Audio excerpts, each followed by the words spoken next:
Es parte, sin duda, de los desafíos que hay para el año 2022 en términos de organizaciones internacionales. Y en particular nos vamos a centrar de esa declaración del ALBA TCP. Para ello nos acompaña Sacha Llorente, secretario general y ejecutivo del ALBA TCP. Sacha, bienvenido. ¿Cómo está? Muy buenas noches. Muy buenas noches, Tatiana. Muchas gracias por esta oportunidad. Es un privilegio estar en Telesur. Muchísimas gracias y gracias también por quitarse el tapaboca, que tenemos la distancia de vida. Y de hecho es uno de los temas planteados en detalle en esta cumbre de presidentes y jefes de gobierno del ALBA. De eso quiero preguntarle. Pero primero, haberse visto de nuevo después de momentos tan complejos, 2 años de pandemia, de haberse visto todo, de encontrarse, de mirarse a los ojos, no es lo mismo que la virtualidad. ¿Cómo fue eso? Bueno, la cumbre fue muy emotiva, justamente por lo que usted dice, porque después de mucho tiempo se encuentran los jefes de Estado y de Gobierno, además con la empatía y la conexión que tienen ellos. Y después de un año difícil, pero también lleno de victorias, Tatiana, porque hay que recordar que este año se consolida, por ejemplo, la democracia en Bolivia, se derrota un golpe de Estado, se tiene un triunfo extraordinario en Nicaragua, un triunfo electoral también aquí en Venezuela, muy importante. Honduras. Se tiene la victoria en Cuba, una victoria contra un ataque de desestabilización, que venía, por supuesto, en este afán injerencista de los Estados Unidos. También la victoria en Santa Lucía, y ese es otro de los hechos a destacar en esta cumbre, porque Santa Lucía se reincorpora a nuestra alianza. Ahora somos 10 los estados del ALBA y eso nos llena de muchísima satisfacción. También, por supuesto, los resultados en Honduras nos llenan de mucha satisfacción. Y esto tiene que ver con que yo creo que la pandemia ha contribuido más bien a retomar la conciencia de que es imprescindible cambiar de rumbo a la región en su conjunto. Y sabemos y conocemos, y se lo ha ratificado en la cumbre, que el ALBA es el corazón de la integración latinoamericana y caribeña. Esos 10 Estados miembros tienen como propósito, usted bien lo apuntaba en su resumen, fortalecer a CELAC, fortalecer todas aquellas instancias de integración que defiendan nuestra soberanía y nuestros intereses. Por eso también la Alianza en su declaración critica a la OEA, al rol de la Organización de Estados Americanos, que, como lo hemos apuntado en distintas circunstancias, no es una instancia de integración, es una pieza, es el alfil de los afanes de aplicar la doctrina Monroe por Estados Unidos. Es un organismo de división. Sí, injerencista. Tiene todo eso que no anhela nuestra América Latina. En un punto de la declaración dice, una declaración de más de 40 puntos muy detallada, declaración final, le recuerdo a nuestra audiencia: ratificamos nuestro compromiso con la integración genuinamente latinoamericana y caribeña, que nos permite enfrentar unidos las pretensiones de dominación y hegemonía imperialista y las amenazas crecientes a la paz y la estabilidad regional. Aquí permítame preguntarle de un punto que nos pareció muy interesante: el observatorio para crear mapas acerca de cómo se mueve la injerencia en nuestra región. Sí, esa es una propuesta que hizo la Secretaría a los jefes de Estado y fue muy bien acogida, porque tenemos que tener como muy bien usted decía, un mapa de cómo funciona la injerencia, porque la injerencia no son solamente declaraciones públicas. En esta llamada cumbre de la democracia convocada por Biden hace poco tiempo, él hablaba de que iban a invertir $400 millones en lo que ellos llaman democracia, que significa, por supuesto, subvertir el orden constitucional en algunos países, en promover división, en dotar de fondos económicos a la oposición, etc.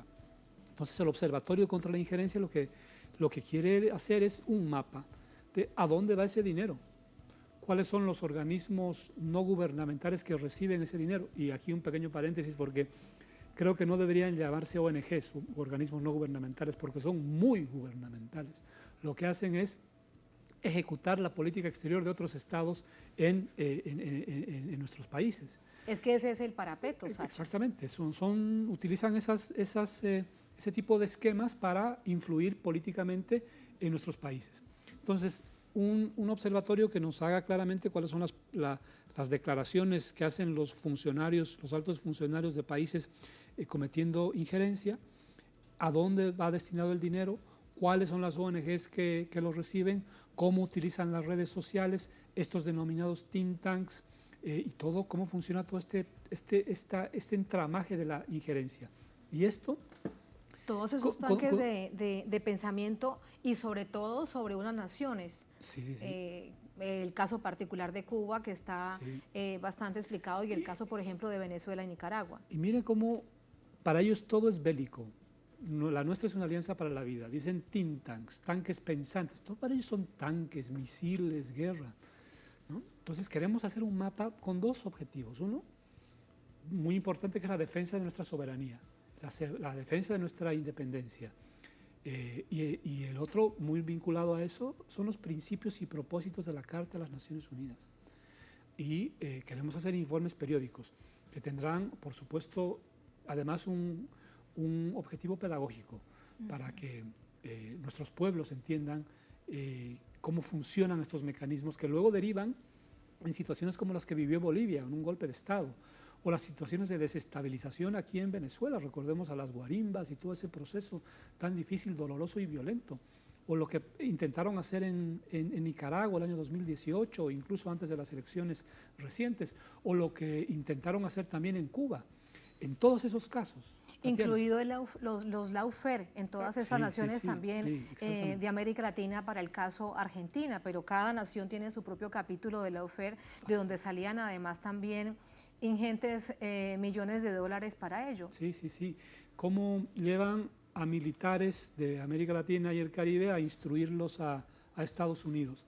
Y en la última época llevaban a fiscales y a jueces, con el objetivo justamente de aplicar lo que se denomina el lawfare. Pero hablaba de Bolivia, Nicaragua, Cuba y Venezuela. En esos cuatro casos, este año hemos tenido éxitos, victorias. Un año difícil con la pandemia, pero también victorias, y creo que hay que reconocerlas, porque han sido los pueblos de esos 4 países los que salieron a las calles o a las urnas a defender a sus revoluciones. Y creo que cerramos el año de manera exitosa, porque además los países del ALBA están entre los países que mejor han administrado la pandemia en toda la región, y con el enorme orgullo que nos proporciona el hecho de que uno de los miembros de nuestra alianza, Cuba, haya desarrollado sus propias vacunas que están ayudando a salvar vidas en distintos lugares del mundo. Sí, esto es un punto también muy importante, porque recordemos que parte del gran problema en este momento, por ejemplo, que se habla tanto de la preocupación de la variante Omicron, vemos es el desequilibrio en tratamientos y en las vacunas. Sí. Pensando en los desafíos para el 2022, naciones que estén tal vez más rezagadas en América Latina, ¿qué aportará el ALBA para ello? Yo creo que ese es un punto esencial, porque la aparición de esta variante tiene que ser explicada no solamente con el hecho de que tenga mayor capacidad de expandir o dispersar el virus, sino que esta es una consecuencia de cómo está administrado el mundo. No es un fenómeno solamente natural, así está administrado el mundo. El hecho de que hayan países que hayan comprado vacunas hasta 3 o 4 veces su población, y que en algunos países de África no se haya llegado ni al 1% de vacunación, no es una casualidad. Es así como funciona el capitalismo, la desigualdad. Y justamente porque no hay una instancia multilateral que haya podido conducir todo el manejo y administración de la pandemia. De haberse hecho caso a lo que recomendaba la OMS, lo primero que debió hacerse es vacunar a todas las personas vulnerables, susceptibles a tener condiciones difíciles si es que estaban infectadas con el virus, y luego al resto de la población. Claro, y allí África habría sido una prioridad. Se vacunaron en el norte y no les importó lo que pasaba en el sur, por eso aparecen estas variantes y se prolonga la pandemia. Lo que el ALBA está proponiendo, y esa es una propuesta muy bien acogida que la planteó el presidente de Bolivia, Luis Arce, es que tenemos que ser autosostenibles en términos de medicinas, ¿sí? Entonces, la Secretaría tiene la misión de elaborar un plan que será puesto a consideración de los estados para trabajar en ese aspecto. Yo creo que la pandemia nos tiene que impulsar justamente a eso. La soberanía es política, puede ser también territorial, alimenticia y también tiene que serlo en términos de salud.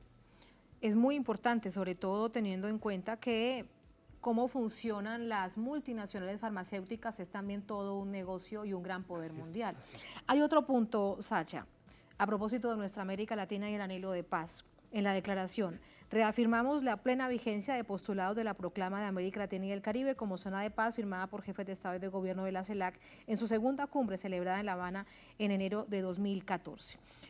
Pero en esta América Latina no hay, digamos, una amenaza evidente, no caen las balas, no caen las bombas como en otras naciones del mundo, salvo Colombia, que mantiene un conflicto armado interno, pero sí hay intereses de varias de estas naciones de nuestro continente por acercarse cada vez a la OTAN, cada vez más a organismos que lo que producen es guerras en el continente, y a esto sumarle además el tema de Malvinas, que en muchas oportunidades se olvida. Lograr entonces que nuestra América Latina y el Caribe sea una región de paz. Ese es un objetivo y creo que existen muchas amenazas, las que usted ha apuntado son muy, muy importantes, pero Estados Unidos continúa siendo una amenaza a la paz y a la seguridad de nuestra región. Recordemos lo que pasó hace poco tiempo con las amenazas contra Venezuela, con enviar tropas a Venezuela. Y hay un detalle, no un detalle, un tema mayor que tenemos que hablarlo muchísimo, investigarlo y exigir que, por ejemplo, instancias como la CELAC lo traten, que es el tema de la presencia de mercenarios en nuestra región. Los mercenarios que actuaron aquí en Venezuela, los mercenarios que asesinaron al presidente de Haití, muchos de ellos estuvieron también en Bolivia a pocos días antes de la toma de posesión del presidente Luis Arce. La presencia de mercenarios, muchos de ellos de nacionalidad colombiana y que eran miembros del ejército colombiano y que operan desde Miami. Esa es una amenaza seria, muy seria a la seguridad de nuestra región, a la proclama de paz de la CELAC. Y yo creo que la CELAC tiene que tomar con muchísima seriedad este tema. Nosotros vamos a proponer a los países del ALBA, miembros de la CELAC, todos lo son, que el ALBA plantee este tema para que sea discutido en las reuniones de CELAC. Ese no es un tema menor. Es muy grave asesinaron porque a un presidente exactamente, y eso estaban preparando hacer lo mismo con otro presidente electo en el caso de Bolivia. Al presidente de Haití, ¿Sí? a Jovenel Moïse, y tenían planeado a través de los mismos sistemas con las figuras claves que salían desde Miami, contratando a los mercenarios colombianos para asesinar al presidente electo Luis Arce. Es algo muy grave sobre el que parece además que no hay, desde la media, sobre todo desde la media corporativa, el mantenimiento de una denuncia tan grave.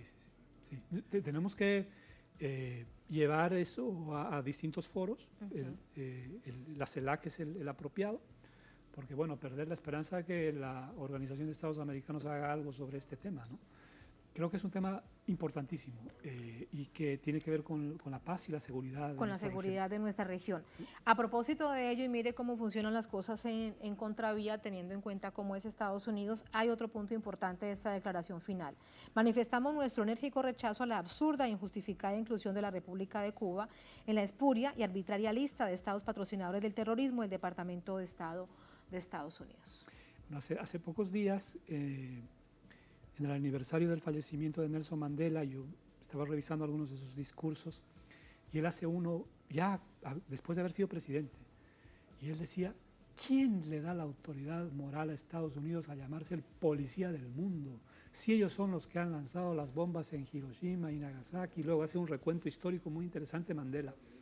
¿Quién le da la autoridad a Estados Unidos a ser policía, a ser fiscal, a ser juez, a ser verdugo, a redactar la historia? Todo. No tiene ninguna autoridad, y menos para referirse a Cuba. Porque, mire, hay una cosa que a mí me llamó poderosamente la atención en la cumbre. Por supuesto, todos escuchábamos con atención la intervención de los distintos países. Y hablaba el representante de un país y decía: los primeros en llegar cuando sucedió tal cosa, el terremoto, fueron los cubanos. Los primeros en llegar cuando sucedió el huracán eran los cubanos y los venezolanos. Los primeros en llegar cuando hizo erupción el volcán, los cubanos y los venezolanos. Es decir, la esencia y el corazón y la vocación de solidaridad que tienen Cuba y Venezuela no tienen comparación en el mundo, en el mundo. Y aquí además el precedente que se sienta también, sobre todo para otras naciones, hablemos de nuestro continente, Sacha, que tengan el deseo, la voluntad de acompañar, por ejemplo, procesos de paz, de procesos de diálogo en otras partes. Sí, sí. 4 años Cuba fue la sede, el lugar geográfico con toda su diplomacia, con todo su apoyo, con todo su amor, para avanzar en un proceso de paz entre el Estado colombiano y la extinta guerrilla de las FARC. Y parte de esas razones está aquí incluido haber sido puesta en esa lista de naciones que apoyan el terrorismo. Estados Unidos no tiene ni autoridad ni credibilidad para ninguno de esos tipos de calificaciones, lo sabemos. Y el hecho de haber convocado a una cumbre de la democracia, los promotores de los golpes de Estado en toda nuestra región, de invasiones, y no hay necesidad de ir al siglo pasado, en este siglo, lo que hicieron en Irak, lo que hicieron en Libia, en Afganistán, lo que hicieron en Siria, y bueno, hablemos también de nuestra región, el golpe de Estado en Honduras, el golpe de Estado en Bolivia, las masacres en Bolivia, las agresiones aquí en Venezuela. Hay que hacer, es una lista larguísima. Sacha, pero lo condena la Alianza Bolivariana para los Pueblos de Nuestra América, lo condena el ALBA, pero no hay una condena realmente mundial aún muy fuerte y muy firme con respecto a todo eso que es así de real que hace Estados Unidos históricamente. Yo creo que nuestros pueblos están más conscientes que muchos gobiernos del rol que juega Estados Unidos a nivel mundial. Y es un imperio en decadencia. Es un imperio cada vez más decadente porque hay un tuit del ministro de Relaciones Exteriores de Cuba, Bruno Rodríguez, que dice, el hecho de que hayan convocado a sus aliados, digamos, para una cumbre de la democracia y no a las democracias del mundo, y no hacer ese debate en Naciones Unidas, es una señal de su extrema debilidad. Porque ni siquiera quieren discutir este tipo de temas en los lugares donde debería, como es la Organización de las Naciones Unidas. Por ejemplo. Entonces, y por eso yo apuntaba al hecho a un principio, Tatiana, de nuestra conversación, que este ha sido un año de victorias. Ha sido un año de victorias para los países del ALBA, para los pueblos, en las calles y en las urnas. Ha sido un año de victorias. Pero también ha sido un año de derrotas del imperio y sus pretensiones contra nuestros pueblos. Y yo creo que hay que cerrar el año y cuando nos demos el abrazo, el 31 de diciembre, empecemos el próximo año con ese mismo espíritu. Y la cumbre nos da unos mandatos muy claros para trabajar el próximo año en varios temas que, bueno, tienen que traernos muchas más victorias a los gobiernos, pero fundamentalmente a los pueblos. Es que tienen grandes desafíos. Si se revisa la declaración completa, usted, la Secretaría y todos que hacen parte del ALBA tienen realmente mucho trabajo. Hay un punto muy importante para las naciones del Caribe. Reafirmamos el pleno apoyo a los países caribeños en su reclamo de compensación por el genocidio de la población nativa y los horrores de la esclavitud y la trata transatlántica. Este es un punto muy importante de reivindicación histórica de pueblos del Caribe, que en ese intento de dividir al Caribe con América Latina, de este lado del mundo se olvidó, pero siempre ha estado allí. Siempre presente. El ALBA, con excepción de Bolivia, es una alianza caribeña, ¿sí? Más de la mitad de nuestros miembros, ahora 6, son parte del Caribe Oriental. Entonces tenemos una esencia caribeña, una profunda esencia y un sentimiento caribeño.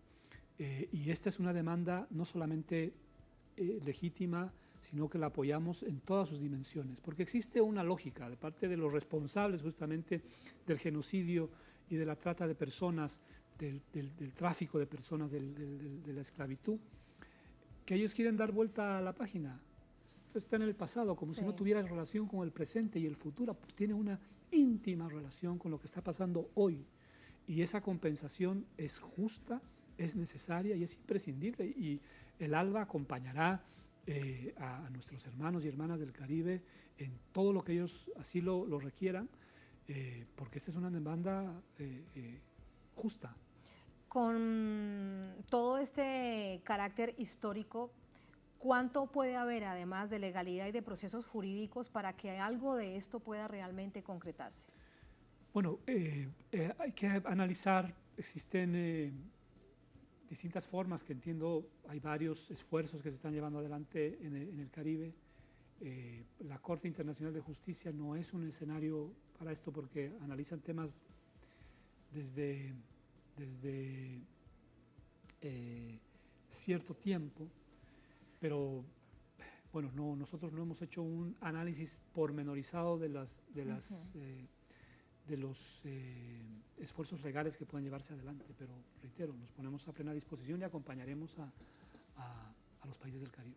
Hay otra situación que ocupa a toda nuestra América Latina, pero particularmente que golpea y de qué manera lo hemos visto también en los últimos años a las naciones del Caribe que hacen parte del ALBA, y es la crisis del cambio climático. Resaltamos que los resultados de la COP26 no estuvieron a la altura de las expectativas de los países en desarrollo, y también ha sido un reclamo de países del Caribe y en general de nuestra América Latina, pero vemos que una cumbre que tiene titulares pero que se quedan realmente cortos ante la gravedad de lo que se está viviendo. Sí, es muy frustrante. En la reunión de Glasgow, el ALBA presentó una posición común sobre varios temas. El tema, por supuesto, del apoyo a los pequeños estados insulares. Y ahí hay una coincidencia de situación de vulnerabilidad tanto en el Caribe como en el Pacífico. Y luego también en ese mismo pronunciamiento se habló de las medidas coercitivas unilaterales y el cambio climático como otro de los aspectos. La vulnerabilidad se la ve, se la nota, el hecho de que hayan fenómenos naturales mucho más extremos, las etapas en las que llegan los huracanes hacen más vulnerables a los países. Nosotros nos estamos preparando, por supuesto, existe un fondo de atención humanitaria en el Banco del ALBA para enfrentar ese tipo de situaciones de emergencia, y continuaremos la batalla también en los foros internacionales como Naciones Unidas, porque así como van las cosas, si no hay un cambio en la matriz de producción y de consumo, entonces ese es el asunto clave, ese es el asunto clave, razón por la cual los países desarrollados no toman una decisión concreta. No, porque claro, cuando afecta a sus intereses. Claro. Y hay un principio fundamental, el principio de responsabilidades comunes. Todos tenemos una responsabilidad, todos los países tienen una responsabilidad común, pero diferenciadas. Porque no se puede comparar a la responsabilidad de Santa Lucía o San Vicente y las Granadinas con la responsabilidad de Estados Unidos o Alemania. Claro. De ninguna manera. Pero en esta relación de responsabilidades, los más vulnerables son justamente los que menos impacto tienen en el cambio climático. Eso es lo trágico, es la tragedia, es un tema central para el próximo año. Otro desafío tiene que ver además con lo económico. Vemos que estamos entrando a un tiempo de pospandemia, donde tendremos que aprender a convivir con la COVID-19 y con todas las variantes, en este caso la Omicron que ocupa tantos titulares, pero será parte de nuestra nueva vida, como algunos le llaman esa nueva normalidad. Y en ese sentido vemos también una cierta recuperación económica. Varios de los discursos se centraron en ello, cómo mejorar todo lo que signifique el sistema económico y financiero, además en términos de integración, en momentos muy difíciles para nuestros pueblos, porque hay más pobreza, hay más vulnerabilidades, una clase media muy golpeada también. Sí, yo creo que ha sido el tema central, Tatiana, de la cumbre. Todos los temas que hemos mencionado han sido muy importantes, pero el tema central es el mandato de nuestros jefes de Estado y de Gobierno en materia económica. Lo dijo con mucha claridad el presidente Díaz-Canel, lo dijo con muchísima claridad también el presidente Nicolás Maduro, y se acogieron con mucho beneplácito las propuestas del presidente Luis Arce en dos temas. Uno lo hablamos, que es el tema de salud. El otro es el autoabastecimiento en términos de alimentos. Cómo el ALBA puede construir un sistema en lo que se produce en Bolivia puede ayudar a otros países, porque en muchos de nuestros países se importan muchísimos alimentos que son producidos por nosotros mismos. Que eso es una paradoja, porque es que si usted junta los 10 países, Sí. ¿cuántas cosas se pueden producir en términos de los círculos alimenticios en cada uno de ellos, pero para esto, por ejemplo, se necesita algo en lo que también el ALBA ha trabajado, pero falta avanzar, la comunicación y el transporte, Sacha. Justamente iba a tocar el tema ese, Tatiana, que es la conectividad. La conectividad. La conectividad, sobre todo en los países del Caribe Oriental, es uno de los temas prioritarios. El tema de, por supuesto, el intercambio comercial. Por eso el ALBA es también el Tratado de Comercio de los Pueblos. Cómo construimos esas relaciones de comercio que puedan mejorar las condiciones económicas de nuestra población. Esa es la tarea más importante para este año, Tatiana, y espero que cuando acabe el año podamos tener una evaluación positiva de lo que hagamos. Tenemos previsto una serie de reuniones de trabajo técnico que vamos a empezarlo inmediatamente. Ya me puse en contacto, por ejemplo, con la compañera, con la vicepresidenta Delcy Rodríguez aquí en Venezuela, con quien tenemos una relación muy fluida y toda su experiencia va a ser muy útil en este tema. También el propio presidente Luis Arce está empeñado, es uno de los mejores economistas no solo de nuestra región, sino del mundo, está empeñado en este tema. Y lo mismo han puesto a su disposición los otros estados, sus equipos, para acompañar en este trabajo a la Secretaría. Me adelanto, no lo hemos dicho en ninguna parte, pero me adelanto a decir Cuénteme. que estamos planificando la primera reunión de esta etapa del Consejo de Complementación Económica, que la realizaremos en Bolivia en el primer trimestre del año que viene. Pero no queremos tener una reunión más. Estamos trabajando arduamente para que esa reunión tenga frutos específicos y que nos permitan construir una hoja de ruta para cumplir el mandato, que está muy claro. El mandato de los jefes de Estado y de Gobierno es clarísimo, y para trabajar en ello. Por ejemplo, usted hace referencia a Bolivia y yo recuerdo la quinoa. Todos queremos comer quinoa, que es tan rica, pero no queremos que llegue importada de Estados Unidos, queremos que llegue importada de Bolivia. Ese es un gran tema. Por ejemplo. Otro gran secreto que yo lo he aprendido, porque no aparece en los medios de comunicación, es lo que pasa en Nicaragua. Nicaragua tiene un autoabastecimiento en términos de alimentos superior al 92%. Lo que consumen, el 92% lo producen ellos mismos. Y están exportando. Producción nacional. Sí, están exportando muchos alimentos a El Salvador, a Honduras, etc.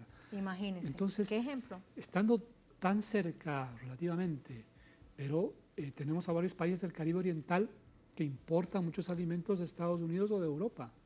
Entonces, existe la posibilidad de acercarnos en esos temas también tan importantes, y ese es el desafío que tenemos para el año 2022. Hay muchos desafíos y muchas tareas, Sacha. Muchísimas gracias por contarnos. Muy buenas noches y felicidades por esta cumbre del ALBA, que fue realmente exitosa y un aire de anhelo de reintegración después de tantos golpes. Muchas gracias. Muchísimas gracias, Tatiana. Muchas gracias.